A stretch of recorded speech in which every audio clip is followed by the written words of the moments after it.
तो दोस्तों, कैसे हैं आप सभी। मैं आशा करता हूं आप सब बिल्कुल ठीक होंगे। दोस्तों, मैं आपसे कुछ कहना चाहता हूं। बात दरअसल ये है कि जब आपको ऐसा लगता है कि ये कहानी मैंने पहले भी सुनी हुई है, तो जितना बुरा उस वक्त आपको लगता है उससे कहीं ज्यादा बुरा हमें भी लगता है। हमारा मकसद किसी की कहानी को चुराना नहीं है, बल्कि हम तो आपकी ही भेजी हुई कहानी कई लोगों को सुनाते हैं। हमारे पास तो इतना समय ही नहीं होता कि हम किसी की सुनाई हुई कहानी को अपने चैनल पर सुनाएं। लेकिन दिक्कत बस वहां आ जाती है जब एक सब्सक्राइबर हमारे साथ साथ किसी और चैनल को भी वो कहानियां भेज देता है। बाकी कहानियां हमारे पास आती रहती हैं और हम पूरी कोशिश करते हैं कि आपको जल्द से जल्द लाकर सुनाते रहें। तो दोस्तों, अगर आप पहली बार मेरे इस चैनल पर आए हैं तो चैनल को अभी सब्सक्राइब करके बेल बटन जरूर ऑल पर कर लें। साथ ही अगर आप चाहते हैं कि मैं आपकी कहानियों को अपनी आवाज दूं, तो कहानियां सुनने के बाद आप मुझे इंस्टाग्राम पर मैसेज कर सकते हैं। मेरी आईडी है महेश आर्या यूट्यूबर। कहानियां सुनने के बाद मैं आपको वहीं मिलूंगा। बाकी बिना देरी किए जल्दी से अपने अपने हेडफोन लगाएं और शुरू हो जाएं मेरे यानी महेश के साथ।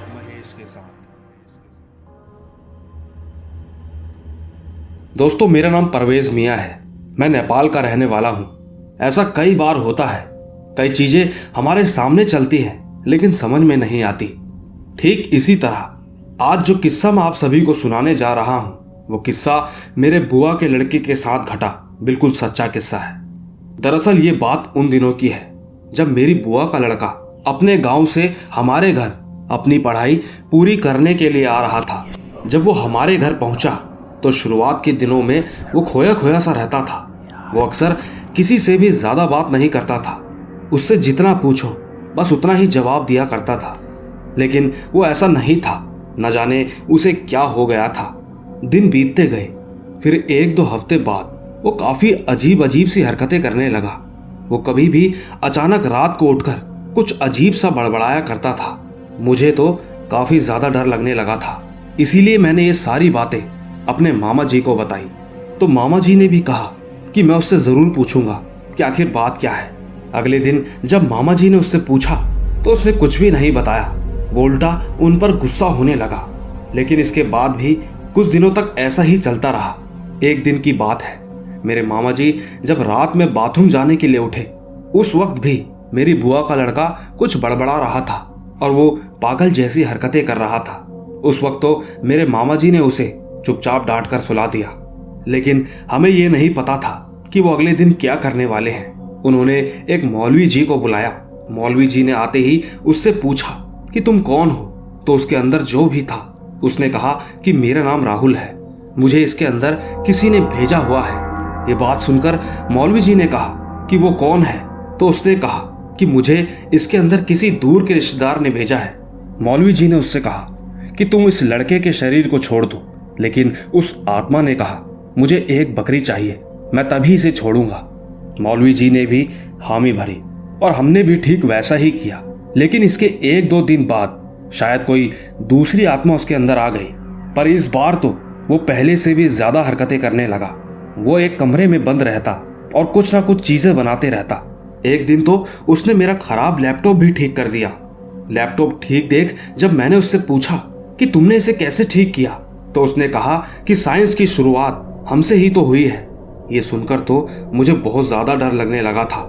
साथ ही मेरे मामा जी भी काफी ज्यादा परेशान हो गए थे, क्योंकि जैसा दिख रहा था वैसा कुछ भी नहीं था। हम जो झेल रहे थे वो हम ही जानते हैं। मामा जी काफी ज्यादा परेशान हो गए।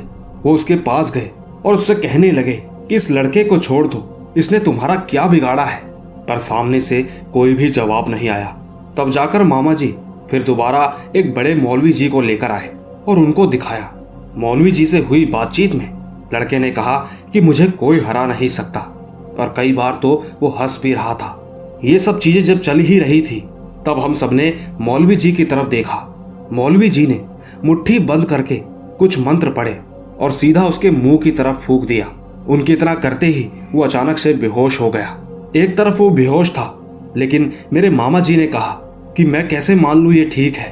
अभी जब ये दोबारा होश में आएगा क्या पता ये पहले जैसा ही हो। पर हैरानी की बात तो ये थी कि बेहोश होने के बाद वो अचानक से कहने लगा कि मुझे एक औरत दिखाई दे रही है। वो बरगद के पेड़ के पास बैठकर कुछ काला जादू कर रही है। उसकी ये बात सुनकर मौलवी जी ने उससे पूछा, कौन सा पेड़ है, तुम्हें पता है क्या? तब जाकर मेरी बुआ के लड़के ने बताया कि जो घर से थोड़ी दूरी पर है। उसकी ये बात सुनकर हम सभी लोग वहीं पर गए तो पाया कि सच में उस पेड़ के पास कोई औरत काला जादू कर रही थी। न जाने वो औरत कौन थी। मौलवी जी ने उस औरत को पकड़कर उसकी साधना भंग कर दी और तो और उसके काले जादू का सामान भी नष्ट कर दिया था। इसके बाद से ही मेरी बुआ का लड़का बिल्कुल ठीक है और अब तो उसने अपनी पढ़ाई भी पूरी कर ली है। फिलहाल वो नौकरी कर रहा है। तब से लेकर अब तक तो उसे कुछ भी नहीं हुआ। लेकिन एक बात हमें बिल्कुल समझ में नहीं आई कि ना तो हम उस औरत को जानते थे, ना ही वो हमारे किसी रिश्तेदारी में थी। समझ में बिल्कुल नहीं आता कि आखिर वो कौन थी और उसे किसने भेजा था, जिसका सीधा असर मेरी बुआ के लड़के पर हो रहा था। तो दोस्तों, देखा आपने, ये थी परवेज मियां की कहानी। इंसान के साथ कब क्या हो जाए किसी को कुछ भी मालूम नहीं होता। ये तो तभी मालूम पड़ता है जब हमारी नजरों के सामने कुछ अजीब सा होने लगता है, तभी इंसान कुछ करने का फैसला भी लेता है। पर फिलहाल हमारे पास अभी कहानियां ढेर सारी हैं। आपको इस कहानी को लेकर कैसा भी लगे नीचे कमेंट जरूर कीजिएगा। बाकी चलते हैं हम अपनी दूसरी कहानी की तरफ। इसे सुनाने से पहले मैं आपको बता दूं कि ये कहानी शिवा की द्वारा भेजी गई है। इन्होंने हमारे इस चैनल पर पहले भी कई कहानियां भेजी हैं। मैं उम्मीद करूंगा आपको इनकी कहानी भी जरूर पसंद आएगी। दोस्तों, मेरा नाम शिवा है। मैं जमशेदपुर शहर के बिरसा नगर जॉन नंबर 6 का निवासी हूँ। दोस्तों, घटनाएं तो सबके साथ होती रहती हैं, लेकिन कुछ घटनाएं हमारे दिल पर घर कर जाती हैं और सबसे ज्यादा दुख तो तब होता है जब ये घटना हमारे खुद के परिवार के साथ बीतती है। तो ठीक ऐसा ही कुछ हुआ था मेरी खुद की बहन के साथ, जिसके बारे में हम आज भी सोचते हैं तो काफी ज्यादा डर जाते हैं। दोस्तों, ये बात साल 2020 की है। बात कुछ ऐसी है कि उन दिनों जनवरी का महीना था। हमारा पूरा परिवार बेहद खुश था। साथ ही मकर संक्रांति का त्योहार भी आने वाला था। हमारे झारखंड में मकर संक्रांति बहुत धूमधाम से मनाई जाती है। इस पर्व को झारखंड में टूसू पर्व भी कहा जाता है। उस वक्त मैं और मेरी पत्नी टूसू पर्व मनाने अपने ससुराल गए हुए थे, लेकिन दूसरी तरफ घर पर मेरी बहन की हालत थोड़ी खराब थी। उसकी हालत ज्यादा खराब होने पर मेरी माँ ने मुझे फोन किया और कहा कि घर पर आ जाओ। मैंने तुरंत पूछा कि क्या हुआ। तब माँ ने बताया कि दीदी की तबीयत बहुत ज्यादा खराब है। इतना कहकर उन्होंने फोन काट दिया। इसके बाद हम दोनों ही दूसरे ही दिन घर पर वापस आ गए। मैंने घर आकर दीदी से पूछा कि क्या हुआ आपको, तो सामने से जवाब आया कि सर दर्द हो रहा है। देखने में वाकई तबीयत ज्यादा खराब लग रही थी, इसीलिए हम उन्हें जल्दी से डॉक्टर के पास ले गए। डॉक्टर ने उन्हें कुछ दवाइयां दी, लेकिन दवाइयां खाने के बाद भी उसे कोई फर्क नहीं पड़ा। दवाइयां भी खत्म हो चुकी थी। इसीलिए हम दोबारा उसी डॉक्टर के पास गए तो डॉक्टर ने कहा कि आप इनके सर का एक्सरे करवा लो, तभी पता चल पाएगा कि आखिर बीमारी क्या है। हमने ठीक वैसा ही किया जैसा डॉक्टर ने बताया, और जब ठीक रिपोर्ट आई तो डॉक्टर भी उसे देखकर काफी दंग रह गया, क्योंकि उस रिपोर्ट में सब कुछ नॉर्मल था। लेकिन मेरी दीदी का सर दर्द पहले से कई ज्यादा बढ़ गया था। तब जाकर हमने डॉक्टर से पूछा कि अब हम क्या करें, ये तो ठीक ही नहीं हो रही। डॉक्टर ने कहा कि मुझे भी कुछ समझ नहीं आ रहा, लेकिन मैं फिर भी कुछ दवाइयां दे देता हूँ, आप इन्हें टाइम टू टाइम देते रहिए। इसके बाद हम दीदी को घर ले आए, लेकिन मेरी दीदी की हालत दिन प दिन बिगड़ती जा रही थी। वो बहुत अजीब सा बर्ताव कर रही थी। धीरे धीरे उसने खाना खाना भी कम कर दिया था और ठीक उसका चेहरा भी धीरे धीरे अजीब हो गया था।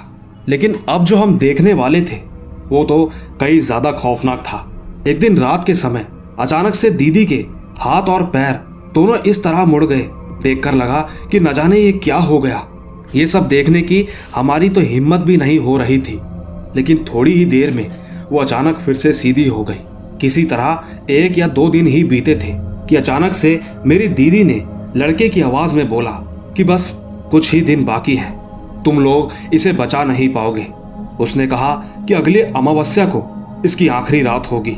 दोस्तों, यकीन कीजिएगा, उसकी ये बात सुनकर हम काफी ज्यादा डर गए थे, क्योंकि वो कोई नॉर्मल आवाज नहीं थी। यही सोचकर हमने ज्यादा देर ना करते हुए घर के पास ही एक मौलवी जी रहते थे, हमने तुरंत उन्हें बुला लिया। दीदी को देखकर मौलवी जी सब कुछ समझ गए थे। उन्होंने कहा कि ये मेरे अकेले की बात नहीं है, मुझे और भी तांत्रिक की जरूरत होगी। तब जाकर मेरी माँ ने कहा, आपको जो करना है कीजिए, पर हमारी लड़की को बचा लीजिए।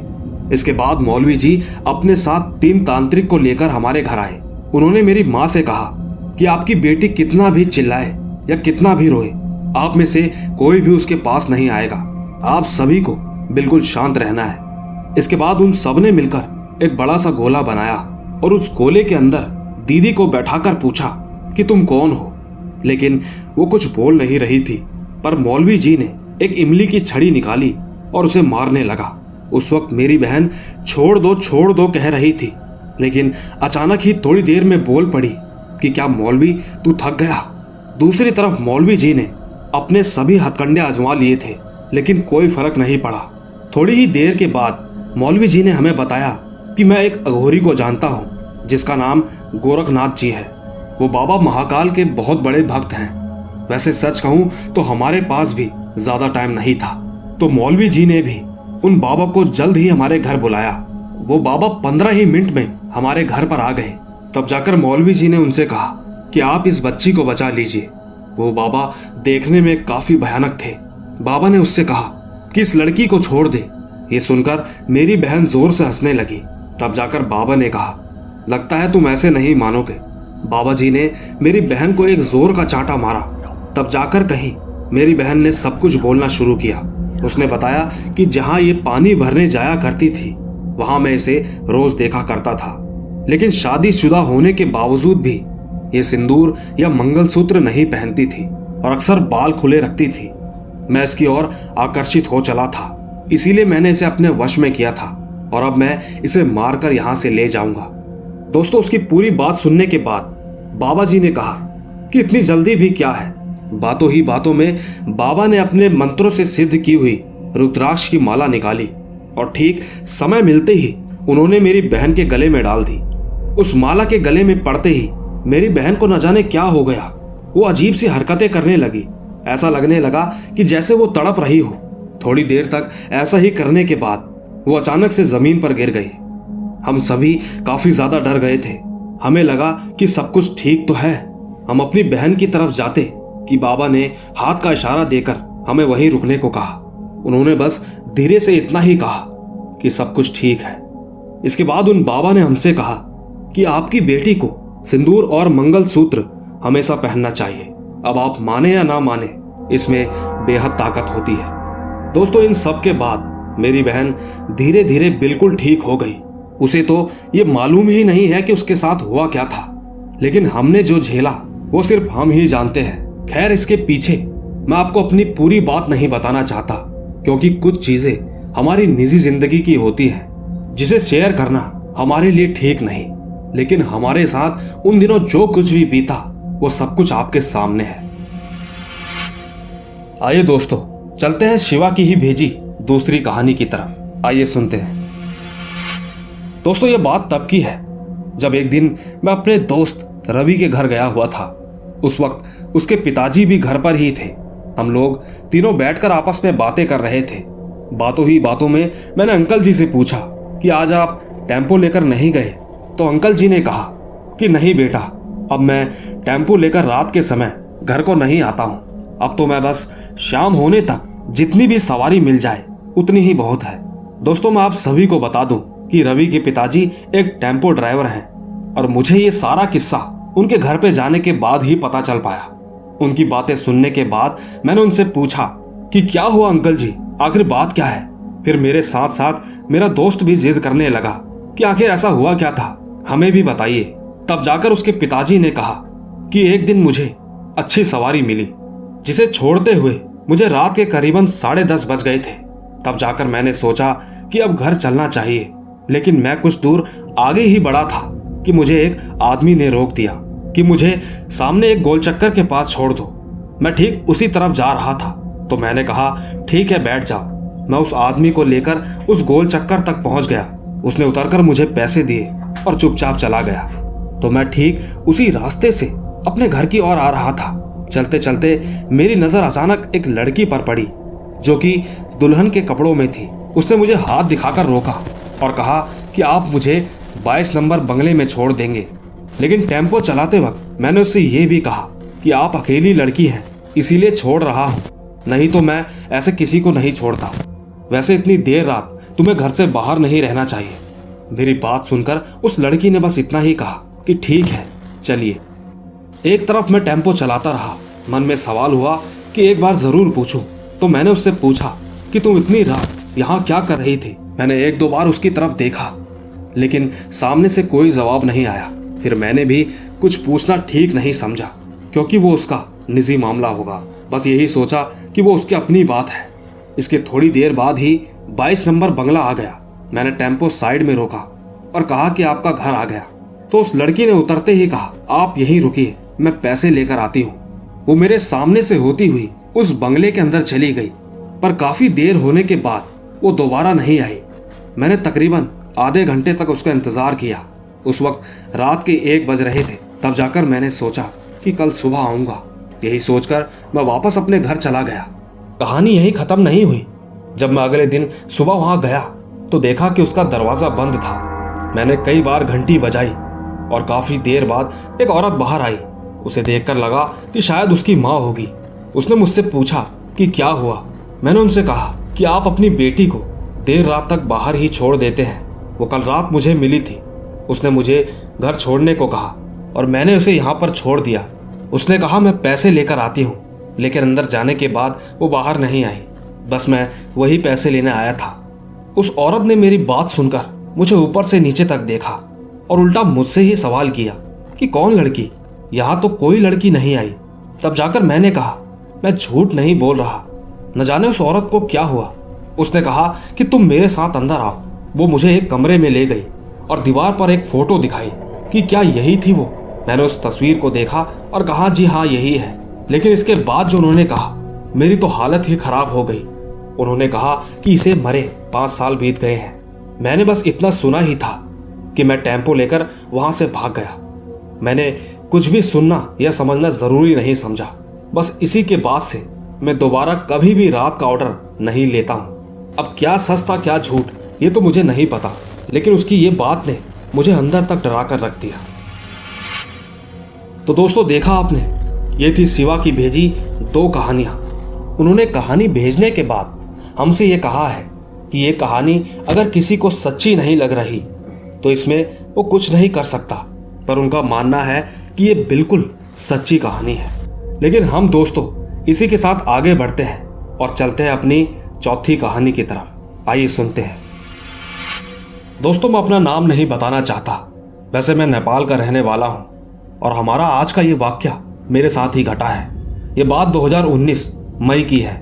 उन दिनों मैं कुछ दिनों के लिए अपने गांव अपने भाई के साथ रुका था। आप सभी को तो ये मालूम ही होगा कि गांव में थोड़ा नेटवर्क की दिक्कत होती है। उस वक्त हमारे जैसे कई लोग रात को साथ में बैठकर मोबाइल में गेम खेल रहे थे। कुछ वक्त तक तो सब कुछ ठीक रहा।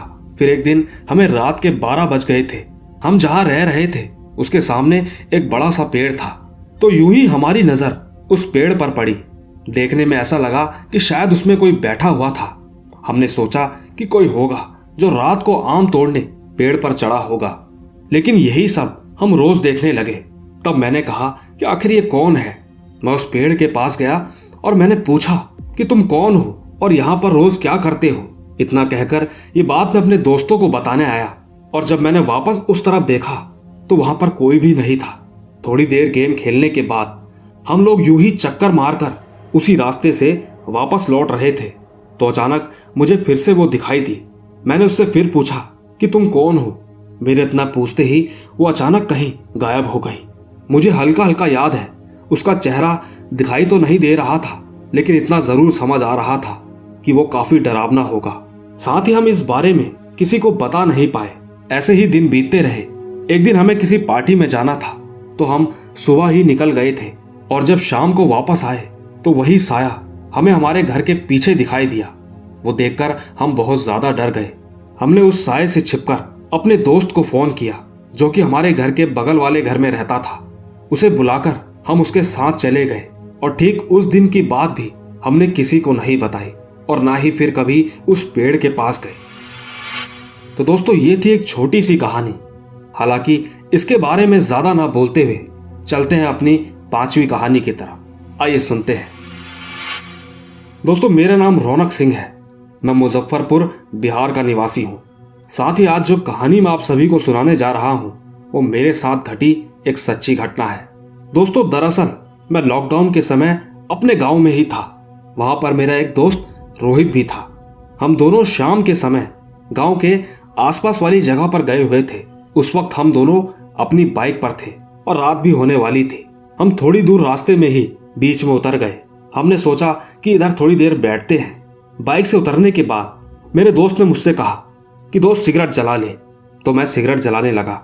सिगरेट जलाते ही हमें किसी के ताली बजाने की आवाज आई तो हमें लगा कि कोई आसपास होगा, लेकिन जब लगातार वो आवाजें बार बार आने लगी तो हम दोनों को काफी ज्यादा डर लगने लगा। हमने चुपचाप सीधा बाइक शुरू की तो अचानक हमारी बाइक भी बंद पड़ गई। हम कुछ सोचते इससे पहले ही बाइक की हेडलाइट अपने आप जल बुझ रही थी, लेकिन हम लगातार अपनी बाइक स्टार्ट करने में लगे हुए थे। लगातार कोशिशें करने के बाद हमारी बाइक अपने आप आगे बढ़ने लगी। यही कुछ 1-2 मिनट बाद सब कुछ एकदम से नॉर्मल हो गया और हम दोनों के दोनों चुपचाप घर चले गए। तो दोस्तों, ये थे 2 छोटे छोटे किस्से। कहानियां काफी सारी हैं तो सोचा इनको भी आपको सुनाता चलूं। बाकी चलते हैं हम अपनी छठी कहानी की तरफ। आइए सुनते हैं। दोस्तों, मेरा नाम मनोज सोहिसा है। मैं राजस्थान के सांगोद शहर का निवासी हूं। वैसे ये उन दिनों की बात है जब मैं 16 साल का था। 20 दिसंबर 2018 की रात करीब 9 बजे जब मैं अपने पुराने मकान से नए मकान की तरफ जा रहा था, तभी वहीं रास्ते में एक कब्रिस्तान पड़ता है और उसी के पास में एक शमशान भी था। ठीक उन दिनों मैं अपने भाइयों के साथ घर लौट रहा था, लेकिन किसी कारणवश उस दिन मुझे वहीं रुकना पड़ा, क्योंकि ठीक हमारे पुराने घर में मरम्मत का काम चल रहा था। उस दिन मेरे बड़े भाइयों को घर पर काम भी था, इसीलिए वह 6 बजे ही घर आ गए, लेकिन मैं वहीं पर रुक गया। मैंने काफी देर तक काम किया और 9 बजे तक काम खत्म करके जब मैं घर वापस आ रहा था तब कुछ लोग शमशान में कुछ क्रियाविधि कर रहे थे। यही सोचकर मैं उन्हें छुपकर देखने लगा और उनके वहां जाने के बाद भी वहीं खड़ा होकर उन्हें देखता रहा। ऐसा करते करते रात के 10 बज गए, लेकिन तब भी वहां पर कुछ भी नहीं हुआ। यही सोचकर मैं अपने घर की तरफ बढ़ने लगा, लेकिन जब मैं घर आने लगा तब मुझे ऐसा लगने लगा कि मुझे कोई देख रहा है और मेरा पीछा कर रहा है। पर चलते चलते जब मैं पीछे मुड़कर देखता तो वहां कोई भी नहीं होता। यही सोचकर मैं काफी ज्यादा डर गया था, पर कैसे ना कैसे मैं अपने घर पहुंच गया और चुपचाप खाना खाकर अपने बिस्तर पर लेट गया। वैसे इस बारे में मैंने किसी को भी नहीं बताया था, लेकिन ठीक उसी रात जब मैं सो रहा था तब अचानक रात के 2 बजे मेरी नींद खुली। मुझे ऐसा लगने लगा कि कोई मेरे कमरे में घूम रहा हो। मेरा तो डर के कारण पसीना बहने लगा था। यही सोचकर मुझे मेरे ऊपर एक अनजान साया दिखाई दिया और मुझे ऐसा लगने लगा कि जैसे मेरे पैर जाम हो गए हो। वो धीरे धीरे मेरा गला दबाने लगा, लेकिन मैं डरा सहमा सा भगवान जी का नाम लेने लगा। इसके थोड़ी ही देर बाद वो अचानक से कहीं गायब हो गया। उन दिनों मेरे दादाजी हमारे घर के सामने जो माता जी का मंदिर है वो वहां पूजा किया करते थे। मेरे साथ ठीक ऐसा ही अगले दिन भी हुआ और जब मैं सुबह नहीं उठा तब जाकर मेरी माँ मुझे जगाने आई और उन्होंने देखा कि मेरे शरीर पर नाखूनों के निशान थे। साथ ही मुझे बहुत तेज बुखार भी आ गया था। मेरी हालत उठने लायक बिल्कुल भी नहीं थी। तब जाकर मेरे घर वालों ने डॉक्टर को बुलाया, लेकिन जब दवा से भी मैं ठीक नहीं हो सका तब हमारे मोहल्ले से थोड़ी दूर पर ही एक पंडित जी रहते थे। मुझे उनके पास ले जाया गया। वहां पहुंचते ही उन्होंने मुझे अपने पास बुलाया। मैं डरा सहमा वहां पर गया और उन्हें सब कुछ बताया। तब जाकर उन्होंने मेरे ऊपर झाड़ फूंक किया और बताया कि मेरे ऊपर एक जिन्न का साया है और ये तुम्हें मारने के लिए आया था, क्योंकि उस रात वहां उसे शमशान में भेंट चढ़ाई जा रही थी। तब तुमने उन्हें भेंट लेते हुए देख लिया था, इसीलिए वो तुमसे क्रोधित होकर तुम्हें मारने के लिए तुम्हारे पीछे पीछे यहाँ तक आ गए। साथ ही उन्होंने ये भी बताया कि बहुत साल पहले एक व्यक्ति को गांव वालों ने खाना ना देने की वजह से उसने शमशान में जाकर वहां चांडाल का कार्य करने लगा, पर भूख के मारे वो ज्यादा दिन तक जी नहीं पाया और एक दिन उसकी मृत्यु हो गई। कहते हैं कि तब से वो जिन्न बन गया और गांव के लोगों को मारकर खाने लगा। लेकिन गांव वाले उसे हर एक हफ्ते एक दिन किसी न किसी जानवर की बलि देने के लिए मान गए। फिर हर गुरुवार को उन लोगों को किसी न किसी जानवर की बलि देनी पड़ती थी। और यही नहीं, यदि किसी ने बलि देने के बाद वापस मुड़कर देखा तो वो भी जान से मारा जाएगा। दोस्तों, उनकी ये बात सुनने के बाद मुझे तो ऐसा लगने लगा कि शायद वो मेरे साथ भी वही करने वाला था। लेकिन मेरा ऐसा मानना है कि मेरे दादाजी के अच्छे कर्मों की वजह से मुझे वो मार नहीं सका। मेरे दादाजी भगवान में बहुत आस्था रखते हैं, इसलिए उन्होंने हमारे घर के हर कमरे में एक माता जी की तस्वीर लगा रखी है। मेरा तो पूरा यही मानना है, इसीलिए वो मेरा कुछ बिगाड़ नहीं सका। पर वहां से जाने से पहले उन्होंने कहा कि एक ही उपाय है कि तुम्हें अब किसी जानवर की बलि देनी होगी और ठीक पास की नदी में स्नान करके माफी मांग कर आना होगा। लेकिन ध्यान रहे, कुछ भी हो जाए पीछे मुड़कर मत देखना। तुम्हें ये काम आधी रात 1:30 बजे करना होगा। पर याद रहे, तुम्हारे साथ और कोई नहीं होना चाहिए, तुम्हें अकेले ही जाना होगा। कुछ शक्तियां तुम्हें बहकाने की कोशिश करेंगी। वो तुम्हारे घर की किसी भी सदस्य की आवाज में तुम्हें पुकार सकती हैं, लेकिन तुम्हें याद रखना है पीछे मुड़कर बिल्कुल नहीं देखना और वहां से चुपचाप सीधे घर आ जाना है। घर पहुंचने के बाद तुम्हें माताजी के सामने अगरबत्ती दिया जलाकर चुपचाप सो जाना, तब जाकर कहीं तुम्हारे ऊपर से ये साया बिल्कुल छूट जाएगा। मैंने उनकी पूरी बात ध्यान से सुनी और मैंने ठीक वैसा ही किया जैसा कि उन्होंने बताया। मुझे यकीन नहीं होता, ये सब कुछ करने के बाद एकदम से बिल्कुल सब कुछ ठीक हो गया। सच कहूं तो आज भी मैं उन दिनों को याद करता हूं तो मेरी रूह कांप जाती है। लेकिन फिलहाल सब कुछ ठीक है। उस दिन के बाद से मुझे किसी ने भी बिल्कुल परेशान नहीं किया। तो दोस्तों, देखा आपने, ये थी मनोज की कहानी। उन्हें एक गलती से बचने के लिए न जाने कितने कार्य करने पड़े। लेकिन आपको इनकी कहानी में कितनी सच्चाई लगती है, नीचे कमेंट में जरूर बताइएगा। तब तक चलते हैं हम अपनी 7वीं कहानी की तरफ। आइए सुनते हैं। दोस्तों, मेरा नाम जावेद है। मैं दिल्ली में ग्रीन पार्क का रहने वाला हूं और आज जो कहानी मैं आप सभी को बताने जा रहा हूं वो मेरे साथ घटी एकदम सच्ची घटना है। दोस्तों, ये उस समय की बात है जब मैं अपनी घर की परेशानियों की वजह से कश्मीर गया था और वहां जाकर मैं जिस जगह पर रुका हुआ था वो जगह का नाम रामबाण था। वहां अक्सर ऐसा होता था कि रात के 8 या 9 बजे काफी ज्यादा अंधेरा हो जाता था। मैं अक्सर काम करके वहां से 7:30 बजे के करीबन वापस घर आ जाता था। उस बीच में जंगल वाला रास्ता पड़ता था जो कि बहुत छोटा था। उस रास्ते से मैं जल्दी घर पहुंच जाया करता था। इसी तरह मैं डेली उसी रास्ते से जाने लगा। लेकिन एक दिन मेरी नजर एक सफेद कपड़े पहनी हुई एक औरत पर पड़ी। मैं उसे देखकर एकदम चौंक गया। मैंने सोचा इस वक्त इस सुनसान रास्ते पर यह औरत क्या कर रही है, पर वो धीरे धीरे मेरी तरफ ही आने लगी। वो जब मेरे काफी पास आ गई तो मैं बहुत ज्यादा डर गया। मैंने देखा कि उसका चेहरा ही नहीं था। मैं ये सब देखकर बहुत ज्यादा घबरा गया। मैं तुरंत भगवान का नाम लेकर होटल की तरफ भागने लगा। भागते हुए जब मैंने पीछे देखा तो वो मेरा पीछा कर रही थी।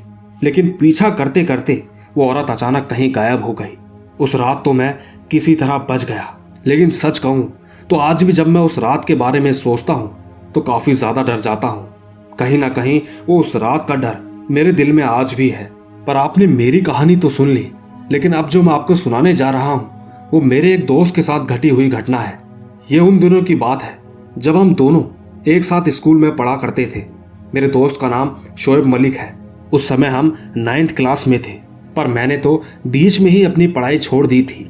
लेकिन उसने अपनी पढ़ाई जारी रखी और जैसे ही उसकी 12वीं की पढ़ाई पूरी हुई तो उसके और उसके परिवार वालों से उसके गांव वाले जलने लगे थे। और ठीक मेरे दोस्त के पिताजी जूस की रेडी लगाते थे, तो पता नहीं किसी ने मेरे दोस्त पर 5 जिन्न का जादू टोना कर दिया था। उसके छोटे भाई ने मुझे बताया था उन जिनों में 3 बुरे और 2 अच्छे जिन थे। उन्हीं में से एक लड़की है जो कि आधी रात को उसे डराती है। कभी उसके कमरे की लाइटें खराब हो जाती हैं तो कभी वो अजीब सी हरकतें करने लगता है। इन सब चीजों से मेरा दोस्त काफी ज्यादा परेशान रहने लगा।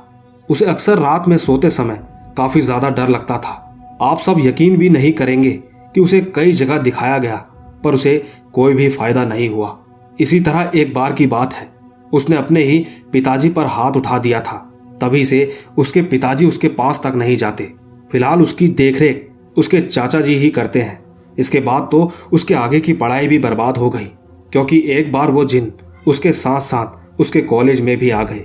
उसकी अजीब सी हरकतें देख वहाँ के सारे टीचर्स डर के कारण भाग गए थे। तब से उसे कॉलेज आने से भी मना कर दिया। हालात बिगड़ते जा रहे थे।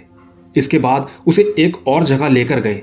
वहाँ उनका 10,000 रुपये का खर्चा हुआ, लेकिन तब भी कोई फायदा नहीं हुआ। इसी बीच उसके अंदर से एक आवाज आई कि तुम लोग कुछ भी कर लो, हम इसके शरीर को छोड़कर नहीं जाएंगे। कहीं ना कहीं उन जिन्नों ने उसके शरीर में जगह बना ली थी, तो उसने जवाब ही नहीं दिया। इसी बीच मेरा दोस्त मुझसे कुछ ही समय पहले मिला था। जब मैंने उससे पूछा कि अब तुम ठीक हो, तो उसने जवाब दिया कि नहीं। बीच में तो उसकी हालत इतनी ज्यादा खराब थी कि सभी को लगने लगा था कि अब यह लड़का ज्यादा दिन नहीं बचेगा। इसके बाद उसे 4 महीने तक जमात में भेजा गया। वहां जाने के बाद भी उस पर कोई फायदा नहीं हुआ। उसकी जिंदगी खराब हो चुकी है। मेरा दोस्त बहुत ही अच्छा है। वो ज्यादा किसी से मतलब भी नहीं रखता था, बस अपने काम से काम रखता था। सच कहूं तो अब भी वो ठीक नहीं है। मैं पूरे मन से दुआ करता हूं कि सब कुछ जल्दी ठीक हो जाए। मुझे आज भी अक्सर ये सुनने को मिलता है कि वो जिन्न कभी कभी उसके अंदर आते हैं और बस यही कहते हैं कि कुछ भी करो, हम नहीं जाएंगे। दोस्तों, ये थी जावेद की भेजी 2 कहानियां। हालांकि उनके साथ जो हुआ, ऐसे किस्से तो आपने कई बार सुने होंगे, लेकिन इनके दोस्त के साथ जो बीत रहा है उसे झेल पाना बेहद नामुमकिन है। हम ज्यादा कुछ तो नहीं कर सकते, पर हम अपने दिल से जरूर दुआ करेंगे कि ऊपर वाला उसे जल्दी ही ठीक कर दे। इसी के साथ चलते हैं हम अपनी आज की आखिरी कहानी की तरफ। आइए सुनते हैं। दोस्तों, मेरा नाम मन्नू शर्मा है। ये कहानी मेरी दीदी के साथ घटी है। मेरी दीदी का नाम दिव्या है। मेरी दीदी ने मुझे बताया था कि एक दिन रात के वक्त वो टीवी देख रही थी। उस वक्त रात के 12 या 12:30 बज रहे थे। इस बात को 20 साल बीत गए हैं। उस समय मेरी दीदी की शादी भी नहीं हुई थी। उन्होंने बताया कि जब वो टीवी देख रही थी तो अचानक उनके बगल वाली गली में कुछ आवाजें आने लगी। उन्होंने पहले तो उस पर कोई ध्यान नहीं दिया, लेकिन फिर वो आवाजें धीरे धीरे तेज होने लगी। इसके बाद वो वहां से उठकर अपने साइड वाली खिड़की से देखने लगी। खिड़की से देखने के बावजूद आवाजें तो लगातार आ रही थी, लेकिन बाहर कोई दिखाई नहीं दे रहा था। इसके बाद दीदी वापस आकर हॉल में सो गई, लेकिन वो आवाजें अभी भी कम नहीं हुई थी। यही सोचने के बाद वो दोबारा उठकर उसी खिड़की पर गई और देखने लगी, लेकिन काफी देर तक देखने के बाद भी उन्हें वहां कुछ भी नहीं दिख रहा था। लेकिन अचानक उन्हें ऐसा लगा कि जैसे उनके कान के पास कोई चिल्लाया हो। ऐसा होते ही वो काफी ज्यादा घबरा गई। वो जल्दी से आकर अपने बिस्तर पर सो गई। हालांकि 1-2 मिनट बाद ही वो सारी आवाजें बंद हो गई थी। इसके ठीक अगले दिन ही दीदी ने सुबह उठकर घर वालों को सारी बात बताई, तो पता चला कि सुनने में आता है कि रात को एक औरत जो बगल वाले घर में रहती थी, वो बहुत पहले जलकर मर गई थी। तब से वो हर रोज गली में आधी रात को चक्कर लगाती थी। ये बात सुनने के बाद मेरी दीदी और ज्यादा डर गई, क्योंकि वो भी कहीं ना कहीं इस बात को सच मानने लगी थी। उनके सच मानने का सिर्फ एक ही कारण था। उन्होंने कहा कि जो आवाज वो सुन रही थी, तो ठीक अगर ऐसा कुछ होता तो गली में और लोग भी तो थे, लेकिन वो आवाज सिर्फ मुझे ही क्यों सुनाई दी। दोस्तों, इतना सब हो जाने के बाद हमारे ताऊजी ने पूरे घर का शुद्धिकरण करवाया। उनके ऐसा करने के बाद से ही घर में सब कुछ ठीक चल रहा है। हम दुआ करते हैं कि आगे भी ऐसा ही चलता रहे। तो दोस्तों, यही थी हमारी आज की कहानियां। मैं उम्मीद करता हूं आपको ये कहानियां जरूर पसंद आई होगी। अगर आपको ये कहानी अच्छी लगी हो तो इसे लाइक, शेयर और कमेंट जरूर करते चलें, क्योंकि आप तो जानते ही हैं मैं आपका कमेंट में हमेशा इंतजार करता हूं। बाकी मैं मिलता रहूंगा आपको कुछ नई कहानियों में। तब तक अपने और अपने परिवार का ख्याल रखें। Bye bye.